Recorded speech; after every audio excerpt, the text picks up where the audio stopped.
Okay. So what's your name and how are you related to me? My name's Carl Solheim. I'm related to Emma. I'm her grandfather. Good.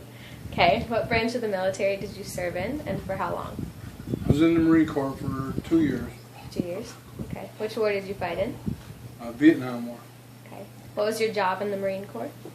I was in Amtrak. That's amphibious tractors. We would take the troops in off the ship and on the shore, and sometimes do supplies and carry troops to where they needed to go. And what was your rank? When I got out, I was an E4, which is a corporal. Okay. So explain the thing that you told me about the draft numbers and why you ended up going into the military. Oh, well, I got married in 1970, and I got hired into General Motors, and I worked there about 8 months. And back then the draft was going heavy. That was in 1970, and my number was really low, and it looked like I was going to be drafted. So explain how that worked. well, there was a draft number. Everybody got a number picked, and your number, if you got a low number, you got drafted. And mine was low, and I didn't want to get drafted because they take you at any time, and so I joined the Marine Corps, kind of give me some control over when I was going in, and then they stopped the draft after I joined. You're like, I wish I'd known. how many kids did you and Grandma have at the time of your departure? None. None. And how many when you came back for the last time, like when you were done? None. None. Okay. What was it like leaving your family and Grandma behind? It was hard. It was hard. So you just got married? Grandma wrote me letters every day, and I didn't always get back with her every day, but I always had letters, and when they caught up to me, I always had a bunch of them. So she was a sweetheart. She was a good woman to wait for me. Was a good woman? Okay. I don't know what happened to her. How long and or difficult was your training? It was about 2.5 months. It was typical Marine Corps training. It was a little difficult. What kind of exercises did you do? Oh, bends and thrust. Bends and thrust. Bends and thrust. I was going to ask you to demonstrate, but never mind. Too old. How well did the training that they gave you prepare you for what you faced when you got to Vietnam? Physically, it had us ready physically to do what we had to do, but mentally, the training, they didn't train us for what we ran into over there.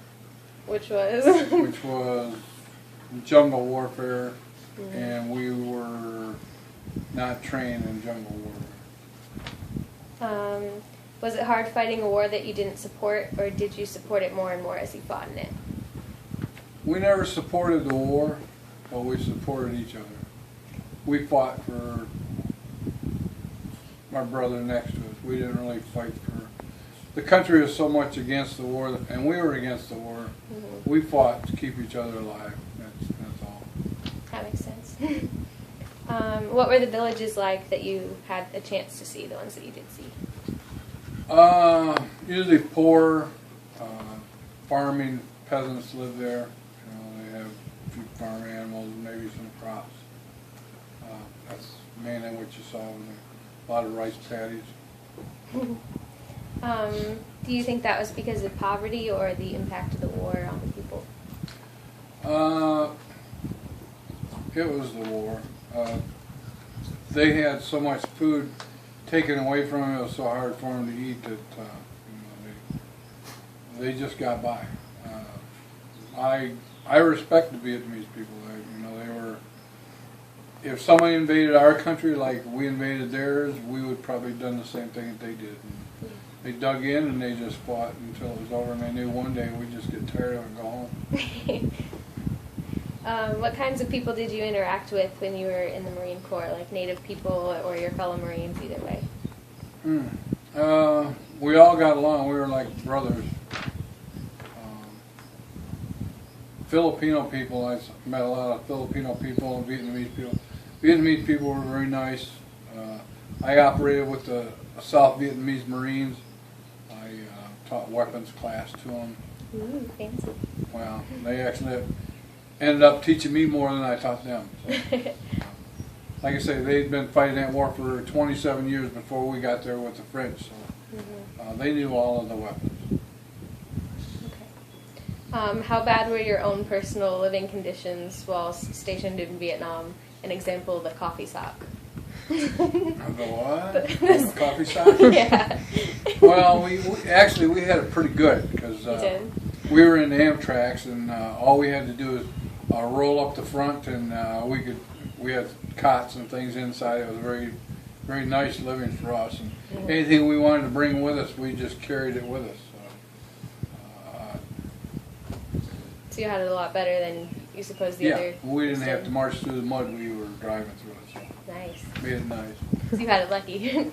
Yeah. Maybe it is good that you went anyway then. It was. Do you what? Do you want to talk about the coffee sock so that they understand? I guess. I think it's funny. So. We went camping, me and a bunch of buddies, and we went camping up in Canada, and we hiked all the way away from the train about 15 miles and made camp, and we forgot the coffee pot. So we had to hike all the way back to the car and get the coffee pot. And when we got back to the camp with the coffee pot, there was no insides to the coffee pot. We weren't going to march back in. And I go, well, I got an idea. We just put the coffee grounds in a white sock and put it in boiling water, and we made coffee, and it was great. Was that during your training? No, that was for fun. For fun. I thought that was part of your training. No, that was just for fun. Okay, you're just crazy. We drank coffee out of a gas can when I was on the service. Oh my goodness. Yeah, we didn't have anything to make it in, so we had an empty gas can. People don't believe it, but that's true. At least you had coffee, right? We loved our coffee. Do you feel as though the job that you did personally contributed to the outcome of the war?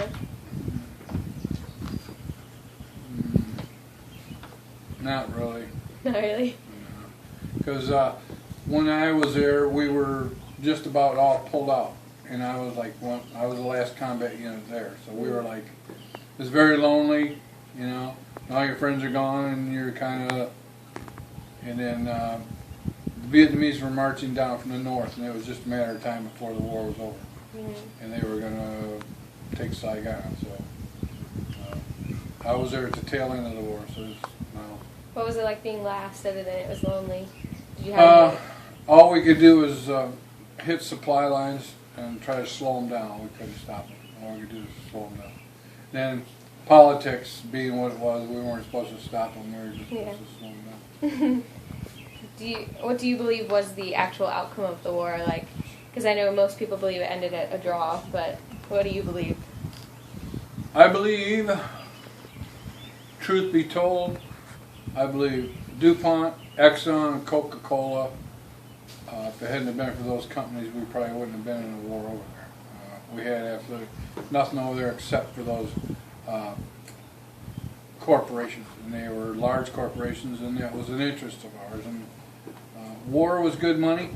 People made big money off. You blow up a bomb, it cost thousands of dollars to make. You need another one to replace it. And unfortunately, war is good business for the economy, and it's a terrible thing. I wouldn't want to wish anybody in a war.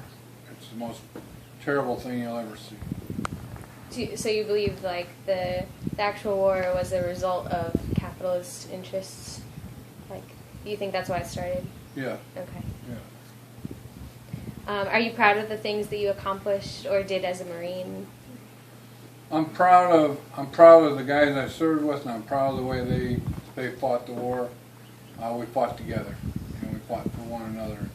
And if I ever had to go to war again, I'd want to go with the same guys. Do you still keep in touch with them? One or two of them. Are they the same age as you or around there? Yeah, we're the same age. That's cool. Grandparents, getting old, and aches and pains. What was the reception you received by Americans when you returned? Not good. Everybody was against the war. You didn't wear your uniform around when you got out. It was very odd. I came from a military-based family. My grandfather was all Army. his kids were in the Army and the Navy, and on my other grandfather's side, they were in the military, and my father was in the military, and it was a proud tradition. But when I come back, quite frankly, it was very cold. Some people were reported being spit on by people, and protesters were all over, and they were against the war, and not that we weren't against the war, but they should have supported the troops. Mm-hmm. It's like when all this stuff started in the Middle East, a lot of people I worked with said, "Carl, well, what are we going to do?" And I said, "No matter what you do, support the troops, because they're just doing what they're told, and they're fighting for you, and they're your daughters and your sons, so support them, even if you don't support the war." So, and they have, and that's really great. Mm-hmm. Was it hard knowing Danny was going to war, your brother, because you know what it was like? Was it hard imagining him there, and did you worry about him? Yeah, I worried about him, but there's certain ones that I would definitely, if somebody said I want to go in the military, I've talked a lot of people out of it, and there's been some that I talked into it, and my brother Danny was kind of one that I talked into it. He needed some discipline in his life, and he found it in the Navy, and he took the responsibility at an older age, and I was proud of him. He's been through a lot, and I worried about him, but I worried about him more until he got into the Navy, and then he kind of straightened up a little bit. Is there a rivalry between Navy and Marines? Yeah.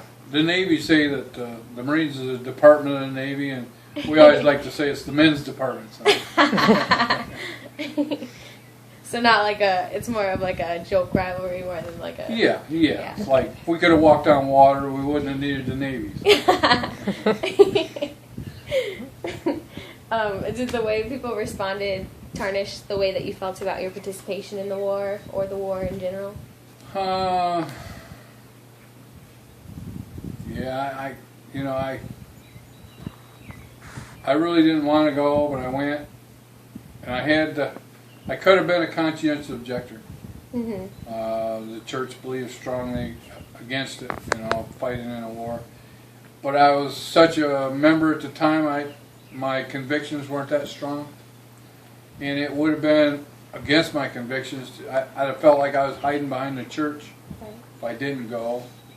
And I went, and when I look back, I guess I'm glad I went. I got the GI Bill. I got college out of it. Got an education I'd never get out of a book. Met some good people, and the most wide awake 2 years of my life. So you have a lot of benefits from the GI Bill too? I won't say a lot, but I pay for my hearing aids. In college, right? Where did you go to college? I went to community college at OCC. It took me 5 years going to classes after work and before work, between shifts, and with General Motors took me 5 years to get my 2-year degree. So. A lot of people say, well, it's just a junior college. Well, to me, hey, I liked it. I learned a lot, and I had some good instructors, good professors. Good. They were from good colleges. Tell me your best experience as a military officer. My best experience, I think, was every November 10th was the Marine Corps' birthday. And my birthday, of course, was the 11th. So my favorite time in the Marine Corps was the 10th. And I felt that they were celebrating my birthday. The Marine Corps always puts on the dog. They put on a big dinner, and they make a big deal out of it. So it was I kind of considered it my day. And so you like to pretend it's your birthday that they're celebrating. Okay, got it. All about me. Well, your birthday also usually falls on Veterans Day. That's so right, and it's all about me. You get grades. Okay. You don't have to go into detail or anything, but do you have a worst experience that you'd like to share or anything?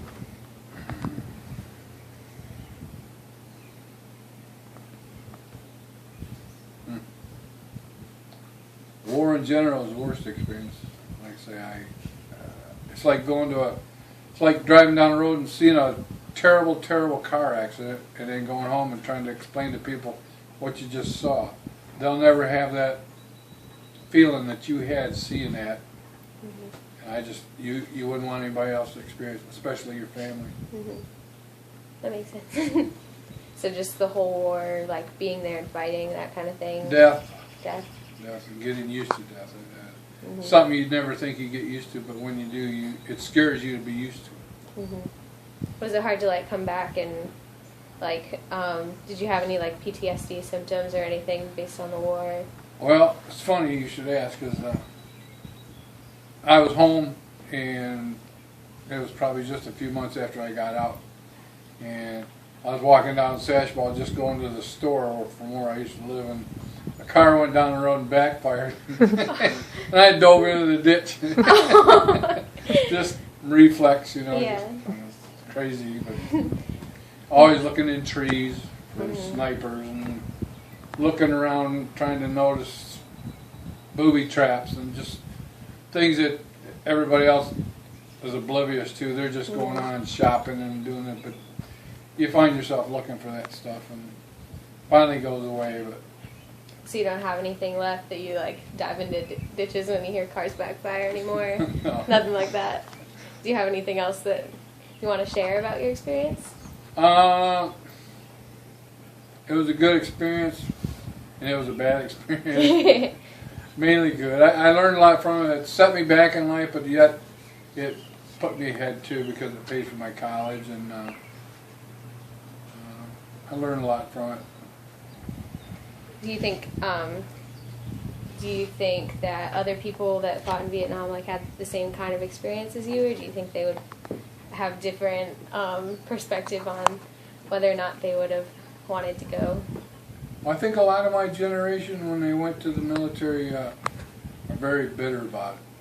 They came back, and people called us baby killers and just warmongers, and there was a lot of good people that came back, and once you knew all of them around you and they were like your brother, you take great offense when somebody tries to run them down, and you just know it's not true. The things that they do, and you share your whole lives together. We told stories, talked to each other like your best friends. Mm-hmm. You'd know somebody like your best friend, and then you're no longer with you anymore. And you tell yourself, our big saying was, it don't mean nothing. Your whole world's falling apart on you. You go, don't mean nothing. You'd have to tell yourself that. Of course, it's everything, but you tell yourself, don't mean nothing. Because if you let it sink into you and really, you'd fall apart and you couldn't go on. So you just tell yourself it don't mean nothing. After a while, you believe it. That's the sad part. Yeah, it is sad. Maybe tear up. Do you have anything else you want to share? Nothing. Unless you got any other questions. No, I made up a couple too. So. Okay. Okay, you good? Thank you for doing the interview for me. Well, you're welcome. You're welcome. Have you got enough? Is it long enough? Yeah, it's good. Thank you. Semper Fi. Semper Fi. Good.